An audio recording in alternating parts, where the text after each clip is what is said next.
A princess who could not have children bought an enslaved child to be her son, but when Pharaoh found out he even threatened to cut ties with her, to keep the boy from being looked down on. The princess chose fine silk and had clothes made for him just like a prince. Even his toys were made of pure gold. Even so Moses was still not accepted. Even the maid would not let her own child play with him. When her husband Dybbuk saw that he was going to sleep in their room, he was so angry he wanted to move out of the bedroom. The reason the princess loved Moses so much was because after 3 miscarriages she could no longer get pregnant, and the person truly responsible for all of this was her husband Dybbuk. Before he became the prince's husband, he had already fallen in love with Unit from the Pleasure District. With Unit's financial support, Dybbuk successfully earned his official title, and because of his good looks, he won Princess Hatshepsut's heart. After learning he was about to marry the princess, Unit quickly told him she was pregnant, hoping this would stop Dybbuk from marrying the princess. But after hearing it, Dybbuk told her to get rid of the baby, and as a reward, he would bring Unit into the palace as his cousin. Using her identity as Dybbuk's cousin, Unit became part of the royal circle. The innocent Princess Hatshepsut even treated her like a sister, but Unit saw the princess as an enemy. The first time they met she deliberately threw up on her, but the princess did not take it to heart, and even comforted Unit saying not to worry about it.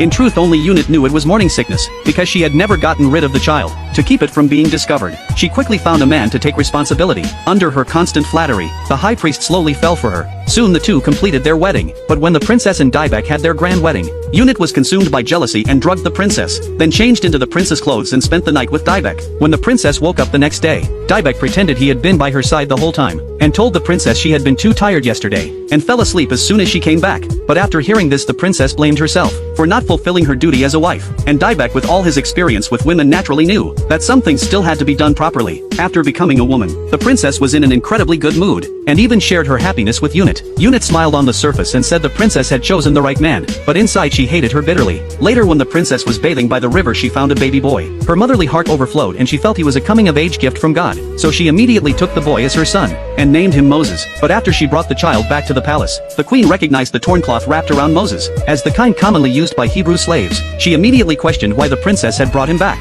"Your father will have this child put to death. All newborn enslaved baby boys are being thrown into the river to drown." But the princess believed the children were innocent. Just then the princess brought the wet nurse to the scene, and she was none other than Moses' birth mother Jochebed. Her son had been returned to her. Jochebed was overjoyed inside, but she did not dare show anything unusual, and she dared not acknowledge Moses, because only by staying with the princess could Moses survive. But what no one expected was, when the princess saw how much Jochebed loved the child, and since Moses was still too young and needed to be fed every day, she decided to let Jochebed take Moses home and raise him for now, and told her she must take good care of Moses. Jochebed could hardly believe what she was hearing. After coming back to her senses she quickly voiced her concerns, but the princess told her not to worry, saying she would make Pharaoh cancel the order against the boys. And just like that, under the princess arrangement, Moses returned to his family once again. Sadly the unsuspecting princess knew nothing about